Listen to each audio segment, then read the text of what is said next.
राजधानी लखनऊ में नववर्ष चेतना समिति के तत्वावधान में हिंदू नववर्ष महोत्सव का हुआ शानदार शुभारंभ। खाटू श्याम मंदिर के प्रांगण में हिंदू नववर्ष के अवसर पर मुख्य अतिथि बाबा सत्यनारायण मौर्य तथा नववर्ष चेतना समिति व श्री श्याम परिवार के सदस्यों ने दीप जलाकर कार्यक्रम का शुभारंभ किया। मुख्य कलाकार बाबा सत्यनारायण मौर्य ने, जो एक प्रसिद्ध चित्रकार, आर्टिस्ट, संगीतज्ञ, जो पिछले 35 वर्षों से भारतीय भाव के ओत प्रोत देश विदेश में अपनी कला कौशल से जनता को जोश में भर देते हैं। कार्यक्रम में विवेकानंद, भगवान श्री राम और भारत माता की तस्वीरों को कागजों पर संगीत के माध्यम से उकेरा। श्रोताओं की आंखों में अश्रु निकल आए। देश प्रेम से ओत प्रोत आज के लोगों में भारत माता के प्रति प्रेम संवाद से लोगों की सोच ही बदल दी। शिवा सिंह, डॉक्टर गिरीश गुप्ता, सुनील कुमार अग्रवाल, सुरेंद्र प्रताप सिंह, रुपेश अग्रवाल, शेषनाथ सिंह, अरुण कुमार मिश्र, राधेश्याम सचदेव, अन्य सदस्यों ने मिलकर बाबा सत्यनारायण मौर्य का अंग वस्त्र पुस्तिका देकर सम्मानित किया। रामलला हम आए हैं, मंदिर वहीं बनाएंगे का जैसे उद्घोष नारा देने वाले राम जन्मभूमि आंदोलन में भागीदारी देने वाले बाबा सत्यनारायण मौर्य ने हमारी राज्य संवाददाता ज्योति गुप्ता से क्या कुछ कहा, आइए सुनाते हैं। नववर्ष चेतना समिति लखनऊ विगत 17 सालों से भारतीय नववर्ष मनाती आ रही है लखनऊ में, और एक पत्रिका का विमोचन हम लोग करते हैं जिसका नाम है नव चैतन्य। लेकिन इस बार बाबा सत्यनारायण मौर्य, हमारे अरुण मिश्रा जी हैं हमारे सदस्य, इनके सहयोग से, और डॉक्टर सुनील अग्रवाल जो हमारे सचिव हैं, इनके प्रयास से बाबा सत्यनारायण मौर्य आज यहाँ पधारे। और उन्होंने जिस तरह का मतलब ऊर्जावान जो कार्यक्रम आज दिया कि लखनऊ के लोग देखिए हिलने को तैयार नहीं थे। तो ये हम लोगों का परम सौभाग्य कि बाबा खाटू श्याम मंदिर के पावन परिसर में ये आज कार्यक्रम यहाँ संपन्न हुआ और भारतीय नववर्ष हम लोगों ने उल्लास के साथ मनाया। हमारे साथ बातचीत करने के लिए बहुत बहुत शुक्रिया। तो नववर्ष चेतना समिति के द्वारा एक शानदार आगाज हुआ है नए साल का, चैत्र महीने का, जहां पर लोगों ने आप देखा कि इस खाटू श्याम प्रांगण में एक बहुत ही शानदार कार्यक्रम हुआ, जहां पर भारत माता की तस्वीर बनाई गई। सत्यनारायण महाराज जी के द्वारा एक शानदार कार्यक्रम था। तो लखनऊ वासियों का ये सौभाग्य हुआ इस तरह के कार्यक्रम देखने का। हर वर्ष की बात इस वर्ष ही ये कार्यक्रम चला और आगे भी चलता रहेगा। इसी तरह की सूचनाओं को देखने के लिए आप हमारे साथ जुड़े रहिए, देखते रहिए चर्चा आज। इस वक्त हमारे साथ जाने माने कलाकार सत्यनारायण मौर्य जी जुड़ चुके हैं। क्या कहना चाहेंगे? सबसे पहले आपका लखनऊ की धरा में स्वागत है, और आज के इस कार्यक्रम को आप कैसे देखते हैं?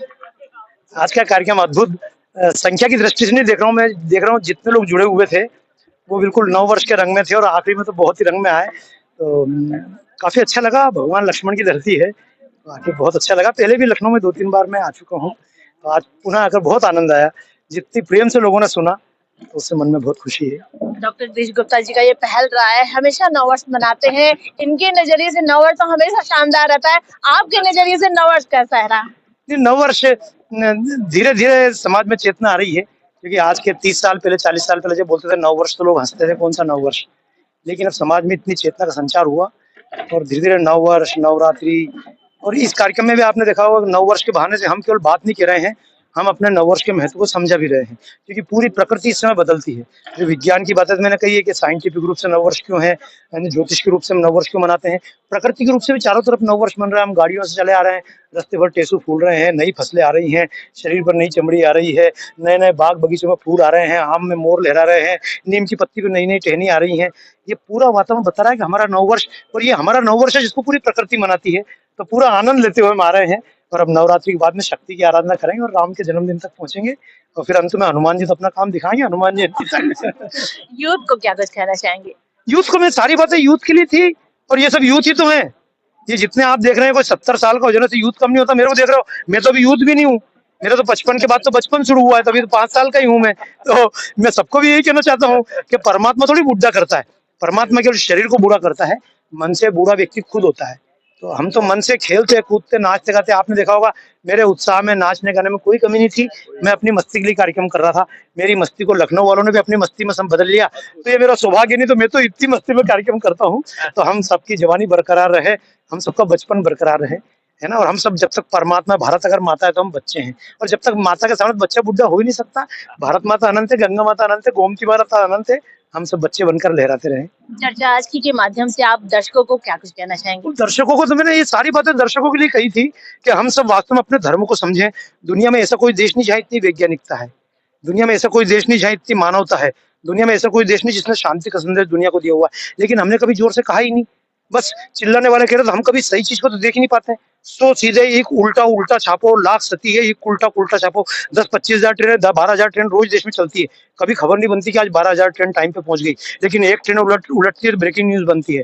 हजारों महिलाएं घर से निकल के वापस घर में पहुंचती है, कभी अखबार में नहीं छपता कि हजारों महिलाएं घर से निकल के घर तक पहुंच गई सुरक्षित। एक महिला के साथ बलात्कार होगा तो वो न्यूज बनती है।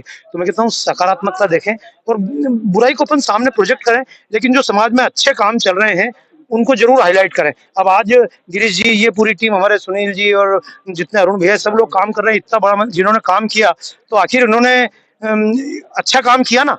तो समाज में एक अच्छा काम आपके माध्यम से पहुंचे, पत्रकार अच्छे पत्रकार बन जाए, चित्रकार अच्छे चित्रकार बन जाए, पुलिस अच्छा पुलिस बन जाए, बच्चे अच्छे बन जाए, टीचर अच्छे, अपनी अपनी जगह सब अच्छे बन जाए, तो वही यही देशभक्ति है और क्या है। नव चेतना समिति के लिए क्या कुछ कहेंगे? नव चेतना समिति के माध्यम से मैं सबके लिए एक बात कहना चाहता हूँ कि जो कुछ आंखें देख रही है सच है उससे आगे, जो कुछ आंखें देख रही है सच है उससे आगे, थोड़ी सी कठिनाई इससे डर के ना भागे। राजन जी पूछ रहे थे, बोले हम कवि सम्मेलन करवाते हैं। मैंने जी कवि सम्मेलन में बहुत करता था, लेकिन मेरी कविता अलग प्रकार की है। जो कुछ आंखें देख रही है सच है उससे आगे, और थोड़ी सी कठिनाई इससे डर के ना भागे। अंधियारा जो दूर दूर तक देता हमें दिखाई, केवल तब तक है जब तक हम आंख खोल न जागे। इसी उत्तर प्रदेश में हम खड़े नहीं हो सकते थे, इसी उत्तर प्रदेश में जहाँ पर मतलब कुंभ का मेला है, वहां पर किसकी दादागिरी चलती थी, हम धर्म की बात नहीं कर सकते थे। लेकिन आज जो है उस जगह धर्म का झंडा लहरा रहा है। अब लखनऊ में झंडा लहरा रहा है ना। लखनऊ में, उत्तर प्रदेश में आज गोरक्षा का अब ये बात अलग है, कोई शंकराचार्य बन के बोल रहा है कि गोरक्षा मतलब हम करेंगे। अरे गोरक्षा तुम्हें करनी तो ऐसे राज्य में जाओ जहाँ गोरक्षा फ्री है। जितने भाजपा शासित राज्य वहां तो वैसे गोरक्षा प्रतिबंधित है। लेकिन ये कुछ जब नेता लोग हो तो कुछ नहीं कर सकते, तो साधु को आगे कर दिया, कभी उसको आगे कर दिया। मैं कहता हूँ दूर हटाएं अपने मन पर छाया भेद भरम, वंदे मातरम। हम सच्चे दिमाग से सोच लग जाए, हमारी परंपरा ऐसी कि उनका विज्ञान को समझें, जो हमारे ऋषि मुनि का उनके ज्ञान को समझें। जो मैं दुनिया भर में बात कहता हूँ वो यहाँ सबसे कहना चाहता हूँ कि हम अपने आप को जान लें, अपने आप को पहचान लें और इस भारत को महान बनाने के लिए काम करें। यही मेरी इच्छा है। वंदे मातरम। हमारे साथ बातचीत करने के लिए धन्यवाद।